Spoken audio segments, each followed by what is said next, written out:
ನಮಸ್ತೆ. ಇನ್ನ ಒಂದು 3 ದಿನದಿಂದ ನಾನು ಯಾವುದೇ ಒಂದು ವ್ಲಾಗ್ಸ್‌ನ ಅಪ್ಲೋಡ್ ಮಾಡಿರ್ಲಿಲ್ಲ.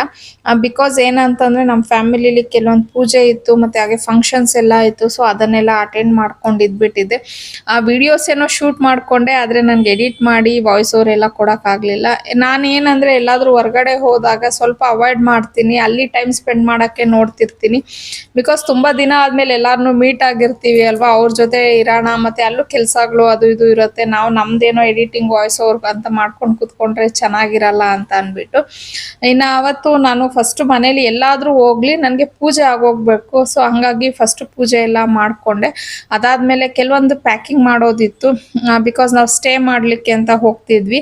ಇನ್ನ ನಾನು ಮತ್ತೆ ಹನಿ ಇಬ್ರೇನೆ ಹೋಗ್ತಿದ್ದಿದ್ದು, ಅಂದ್ರೆ ಸ್ಟೇ ಮಾಡೋದು. ಅದಕ್ಕಾಗಿ ನಮ್ಮಿಬ್ರಿಗೆ ಮಾತ್ರ ಪ್ಯಾಕ್ ಮಾಡ್ಕೊಂತಿದ್ವಿ. ಇನ್ನ ನಮ್ಮನೆಯವರು ಮತ್ತೆ ಪಾವನಿ ಬರ್ತಿದ್ರು, ಬಟ್ ಅವ್ರು ಅಲ್ಲಿ ಒಂದು ಪೂಜೆನ ಮುಗಿಸ್ಕೊಂಡು ನೈಟ್ ಅವ್ರು ರಿಟರ್ನ್ ಆಗ್ಬಿಡ್ತಿದ್ರು. ಯಾಕಂದ್ರೆ ನೆಕ್ಸ್ಟ್ ಡೇ ಅವ್ರಿಬ್ರಿಗೂ ರಜಾ ಅನ್ನೋದು ಇರ್ಲಿಲ್ಲ. ಪಾವನಿ ಇವಾಗ ಸೆಕೆಂಡ್ PU ಆಗಿರೋದ್ರಿಂದ ಅವಳಿಗೆ ಕ್ಲಾಸ್ ಟೆಸ್ಟ್ ಎಲ್ಲ ಇರುತ್ತೆ. ಸೊ ರಜಾ ಎಲ್ಲ ಹಾಕ್ಸ್ಲಿಕ್ಕೆ ಆಗೋದಿಲ್ಲ. ಹಂಗಾಗಿ ಅವಳು ಅವ್ರ ಪಪ್ಪನ ಜೊತೆ ರಿಟರ್ನ್ ಆಗ್ಬಿಡ್ತಿದ್ಲು ನೈಟು. ಸೊ ನನಗೆ ಮತ್ತೆ ಹನಿಗೆ ಮಾತ್ರ ಪ್ಯಾಕ್ ಮಾಡ್ಕೊಂಡ್ವಿ. ಆಮೇಲೆ ನಾನು ಟಿಫನ್ ಎಲ್ಲ ಹೋಟೆಲಿಂದಾನೇ ತರಿಸ್ಬಿಟ್ಟಿದ್ದೆ. ಬಿಕಾಸ್ ಮಾಡ್ಕೊಂಡು ಕೂತ್ಕೊಂಡ್ರೆ ನಾನು ಕಿಚನ್ ಎಲ್ಲ ಕ್ಲೀನ್ ಮಾಡಬೇಕು ಮತ್ತೆ ಪಾತ್ರೆ ಎಲ್ಲ ತೊಳಿಬೇಕು ಅಂತ ಅಲ್ಲಿ ಸ್ವಲ್ಪ ಟೈಮ್ ವೇಸ್ಟ್ ಮಾಡ್ಬಿಡ್ತೀನಿ.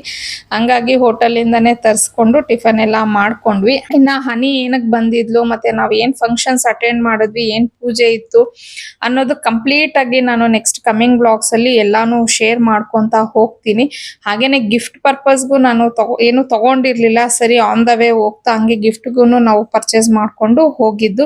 ಸೊ ಕಂಪ್ಲೀಟ್ ವ್ಲಾಗ್ಸ್ ಎಲ್ಲ ನಾಳೆಯಿಂದ ಅಪ್ಲೋಡ್ ಮಾಡ್ತಾ ಹೋಗ್ತೀನಿ.